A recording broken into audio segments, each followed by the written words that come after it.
There we go. Went to black first. Hey, welcome to another episode of Rolling Solo, a Daggerheart actual play role-playing show where I, yours truly, Paul, am all the characters, the DM, and everyone else. Before we get started completely, let me get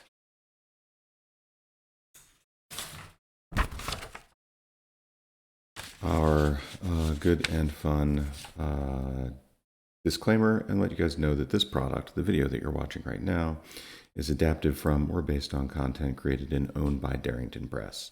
Daggerheart Open Beta Materials, Darrington Press LLC, 2024, available at daggerheart.com. And with that, let's get started. So if you've been following along, you know that we are following the adventures of Auriane Chopin, Ursula Franzdaughter, and Olbrow Einer's daughter, as they travel across the world of Soleia, pursued by assassins and attempting to accomplish a political marriage between Kolbrow and the prince. I actually wrote down his name. Leo Adler of the Kingdom of Kiragz. This marriage is meant to solidify a relationship between Kolbrow's kingdom, the Kingdom of Ashes, and the Kingdom of Kiragz, as they attempt to form an alliance against the oncoming theocracy of Ol Haldor, which is attempting to take over the world for reasons that we are unclear on at this time. Pursuing Kolbrow has been the Master of Assassins, who has sent, at this point, I think, 4 separate attacks to attempt to take the life of the princess, presumably to prevent this alliance from taking place, and he has so far been unsuccessful. We will open on a boat, a ship, a clipper ship on the open ocean.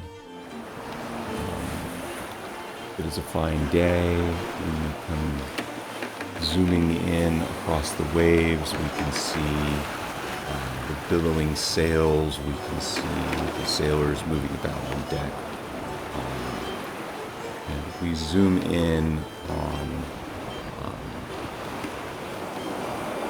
we have various scenes that take place as we sort of montage through days of sailing and the sailors moving about the decks, soldiers drilling on the decks being cleaned, sails raised and lowered, unfurled, the captain at the wheel, all of these ship mechanisms. And we will start by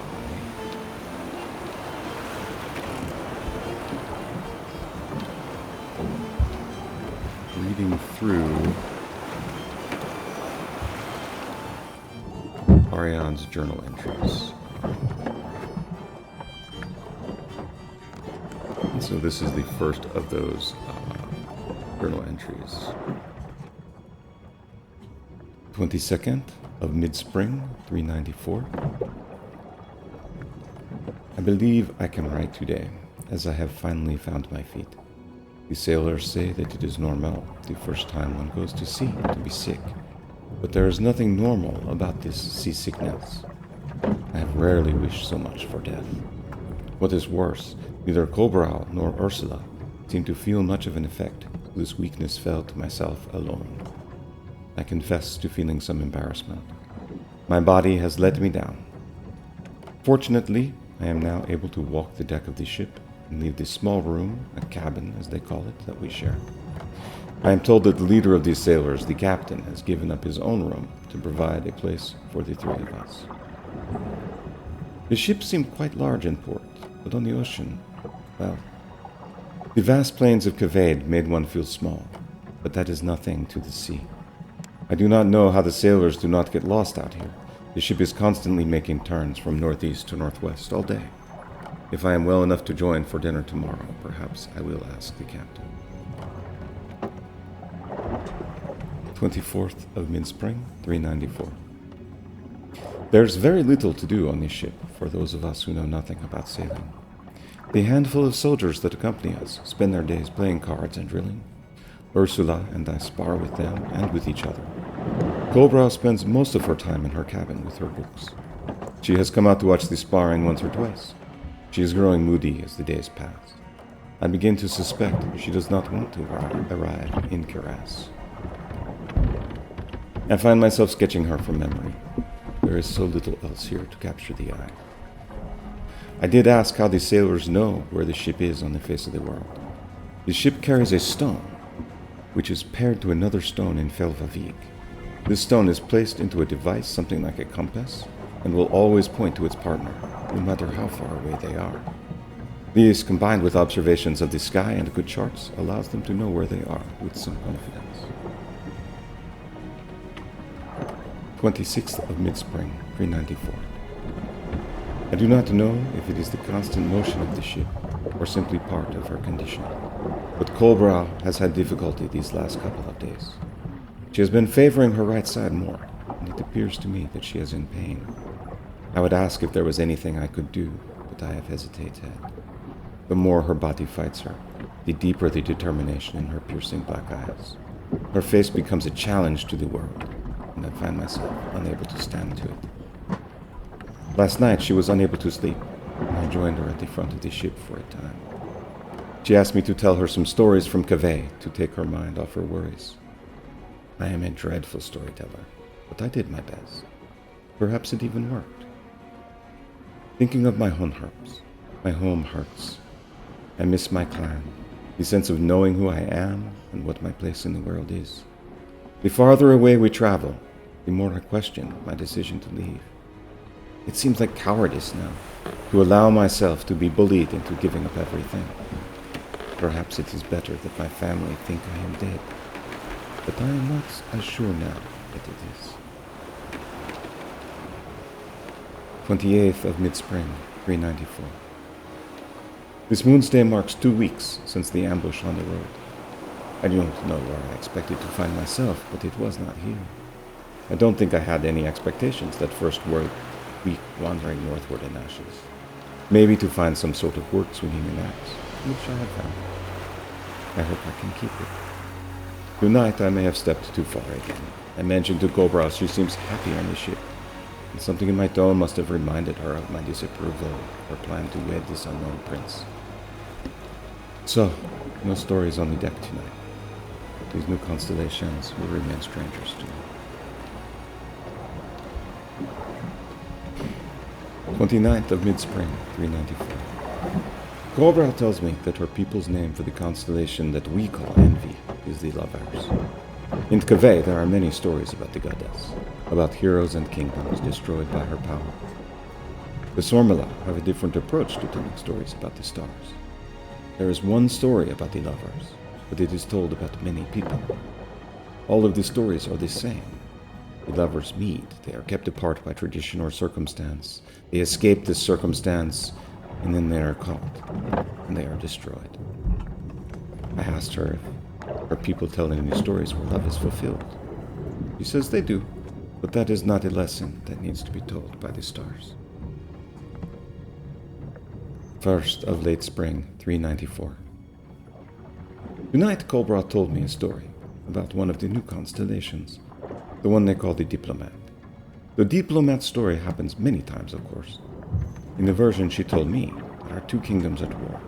The Diplomat is the younger brother of the king.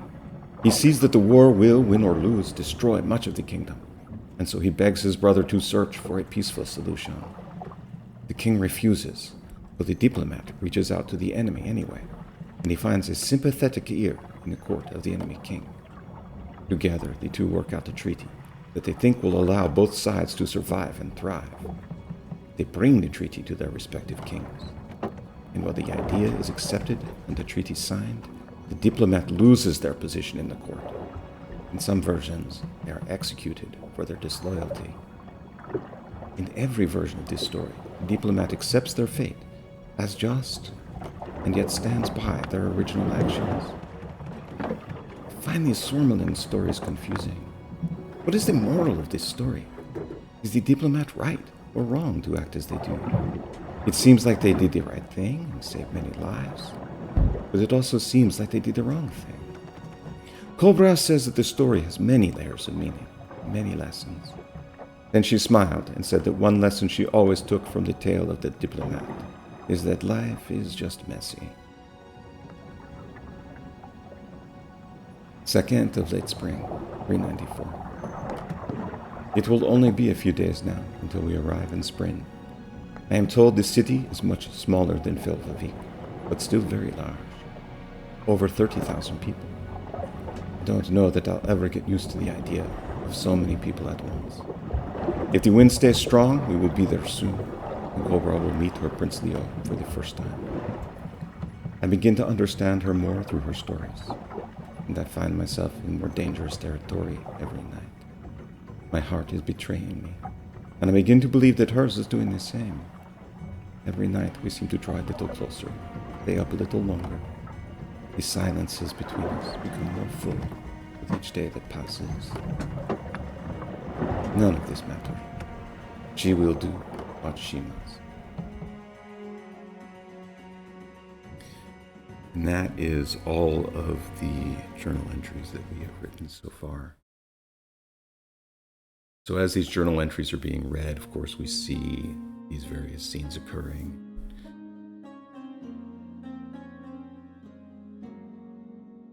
Now we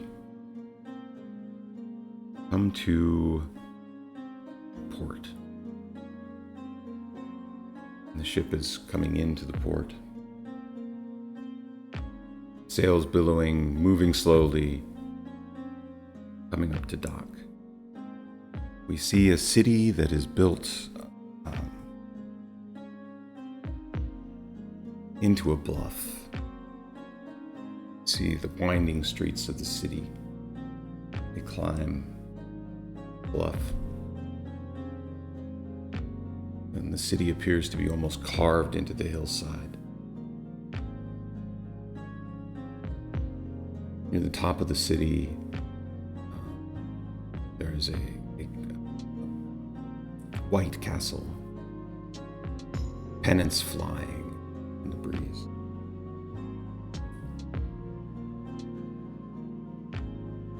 As our ship arrives, we need to know what it is that we're going to arrive into. I've had a countdown going, and we're going to see what the result of that countdown is.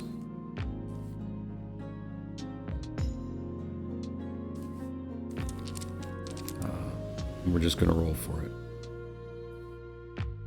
So the way this is going to work is we are going to make 5 rolls.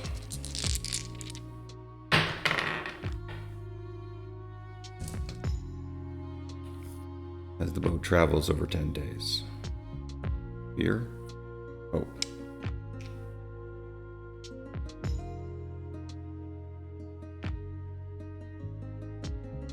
We're going to make 5 rolls, and we're just going to see if it's hope or fear. That's all we care about. So, first roll. First roll. Is that a 9 or is that a 6? That is a 6. So our first roll, that's 1 for fear.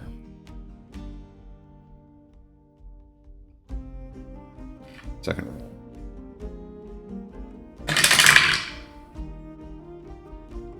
One with hope. Third roll.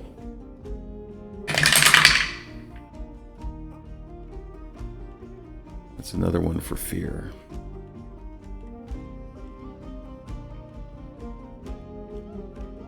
Roll number 4.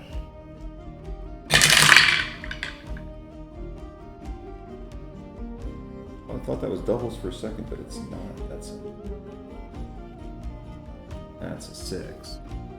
9 and a 6, so That is going to be a roll with fear. My last roll. Also with fear. These dice are not good to be rolling with. They're fear dice.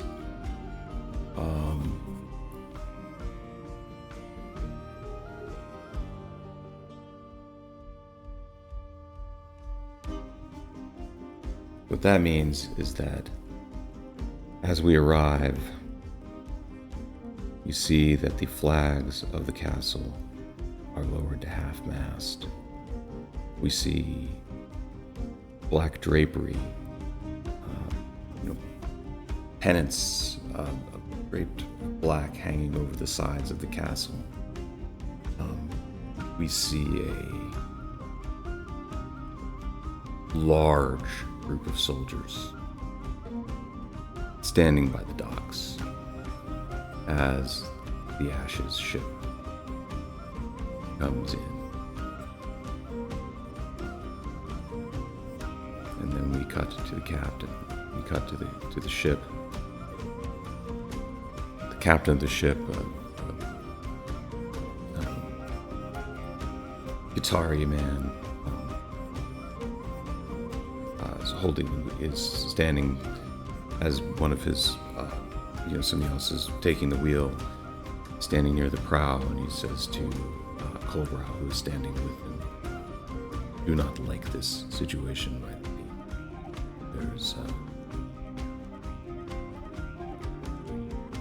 This looks ominous."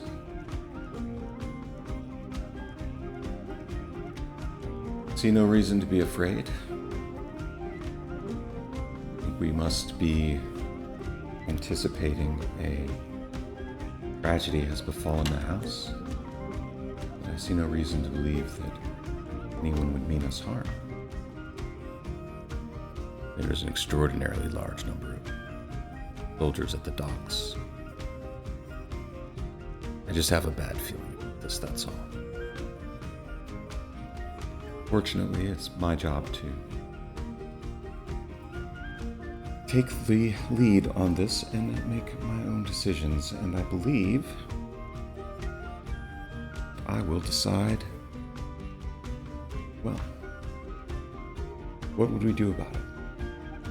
Could we turn around now? Could we refuse to come into port and sail somewhere else? I'm afraid you are correct. We do not have the supplies to make such an action. Well then, we will simply do what we must. And they will continue to come into port. So, yeah, that won't work. I just have to be more conscious of where the mic is. So, that puts us in a bit of a pickle.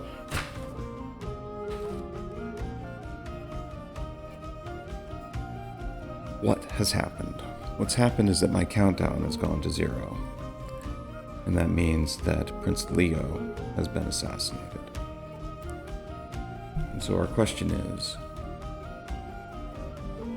will the Kingdom of Kiragz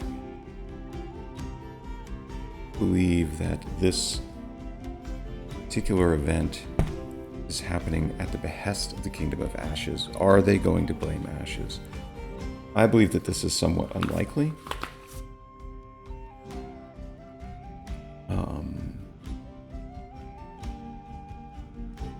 I think it's unlikely, and I think our chaos level is probably a D6. Probably about a 4, so this is unlikely, so we'll get a -6 on this roll. To see if the answer is yes. So, is the Kingdom of Ashes being blamed for the assassination of Prince Leo?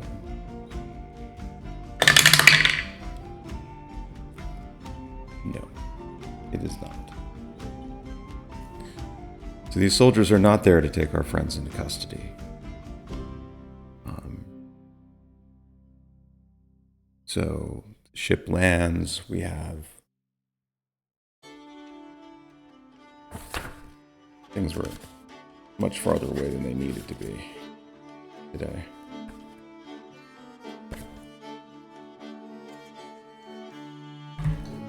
Okay.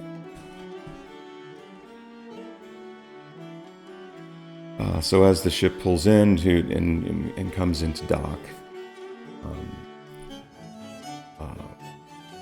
we see,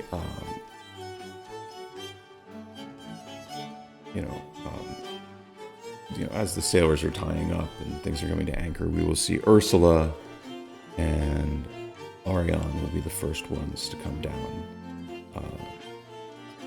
down the gangplank, and they will be met by a plank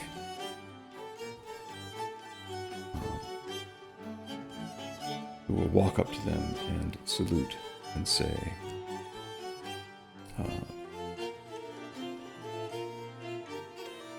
"Hello, I am Captain Mesmer. I am here to escort, this company is here to escort the princess to the castle. We have had tragic news, and we only wish the lady to be safe. If you would be willing to accompany us." Ursula. Of course. Let us gather our belongings, and we will have them. Do you have servants? Can we have them sent along to the castle? Yes. Do not worry about that. I think it'd be best if we just, as quickly as possible, move the princess out of public. Very well. We'll do that. They do. They go. They get the princess. They bring her back. Bring her down, and we see, a sequence. Cobrows. Ursula, is there any word about what is exactly going on? I'm afraid not, Your Highness. They've said that there have been some tragic events, but they want us to get to the castle as quickly as possible. Very well. She will gather up her prayer books and her staff and, her cane and come down the gangplank with Auriane and Ursula flanking her. And they will join the soldiers and make their way to the castle. So we will see the streets of this city spring. This is a city of perhaps 30,000 people. It is kind of built into the way the cliffs are here is very, very rounded area. Just an enormous round bay that goes up hills and has various bluffs and cliffs along the sides of the bay. The city seems to be kind of built into all of this. Houses, level after level after level of houses being built up. You can see,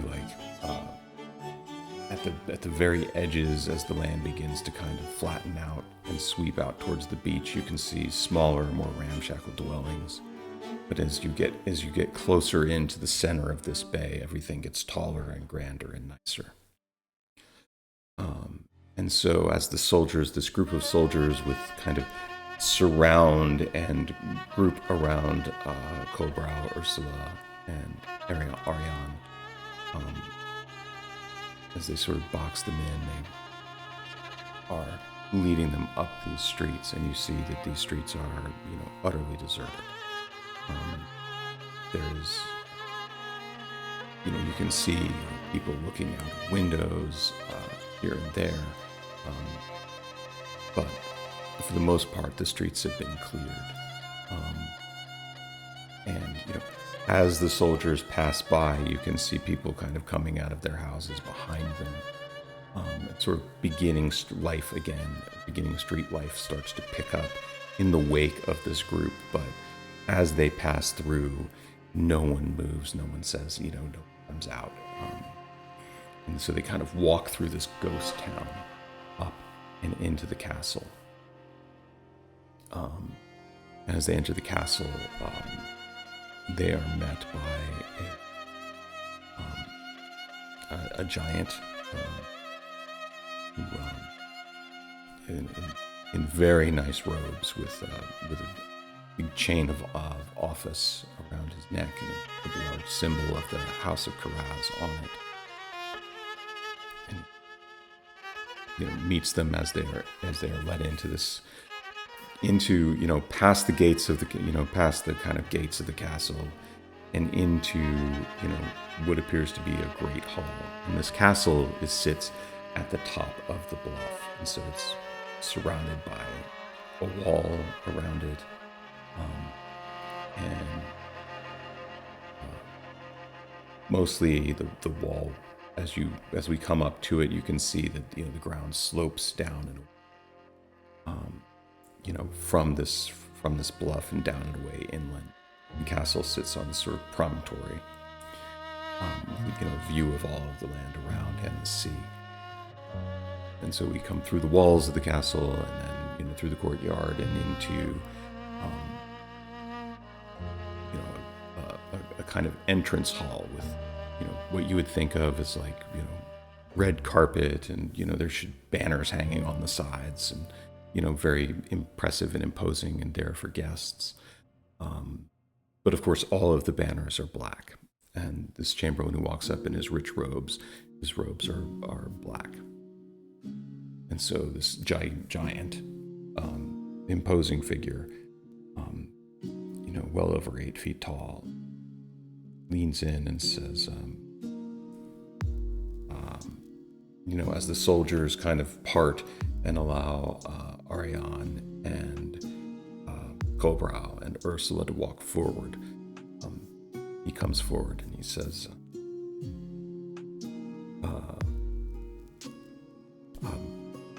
my lady Kolbrau, I am Theo, the chamberlain of the house. You must be exhausted after your long journey. Indeed, it is a pleasure. We are quite tired. Yes, the king does wish to meet with you, but of course we understand you must be tired and in need of some refreshment.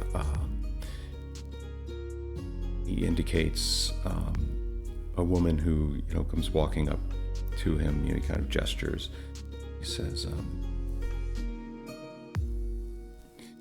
"This is Elena. She will be showing you to your rooms and will be in charge of taking care of your needs.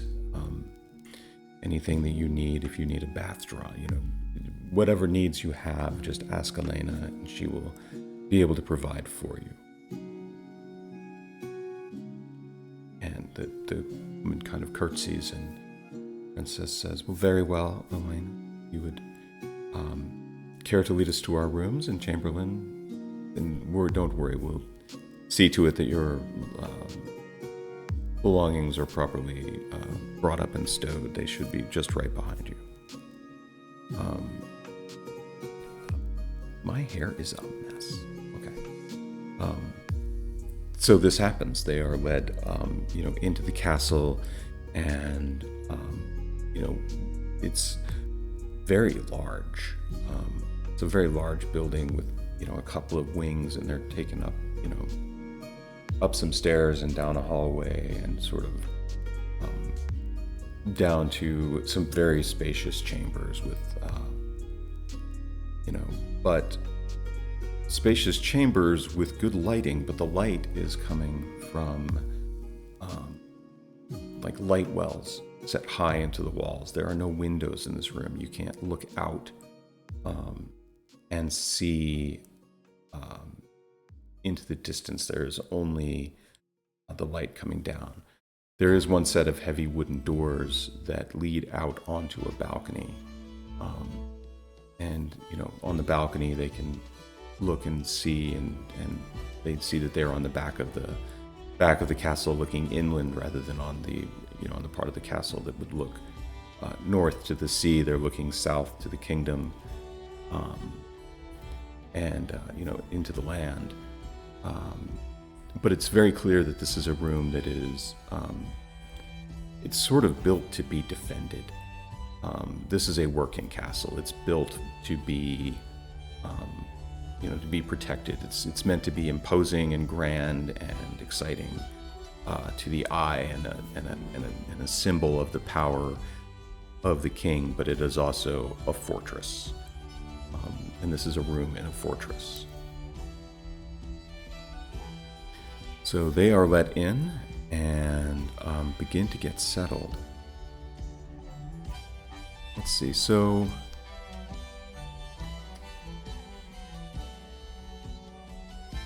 we're at about 33 minutes.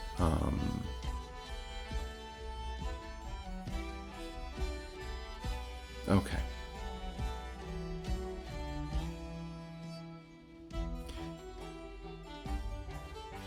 So after a time,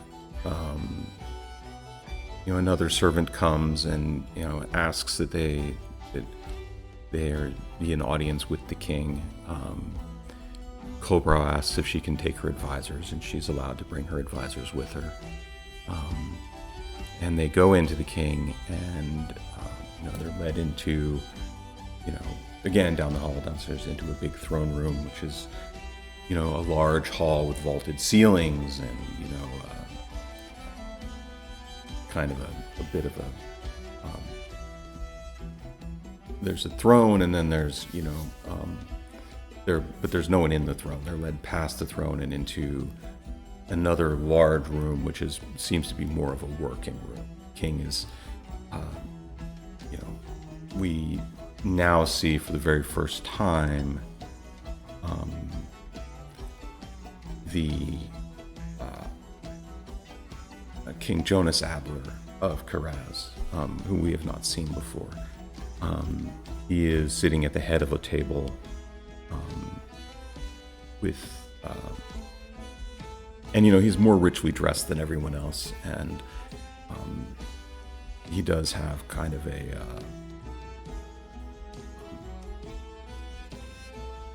he's got a crown that like a circlet with a diamond, but it is not on his head. It is like hanging on the back of his. It's kind of like hanging on his chair, as he sits and discusses with what appears to be a council of perhaps generals, perhaps stewards, perhaps we don't know who they are, and he's says, princess,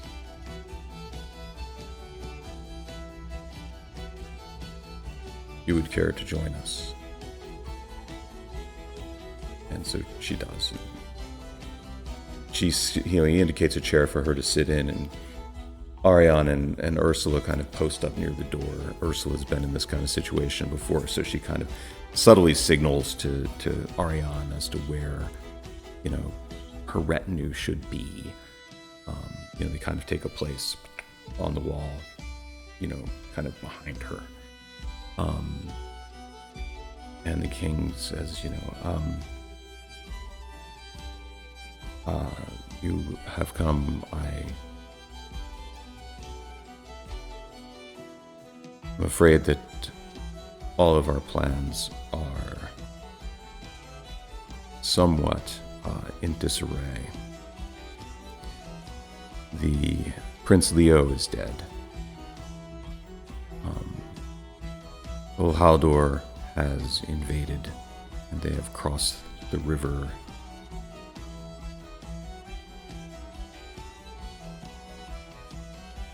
and keep more.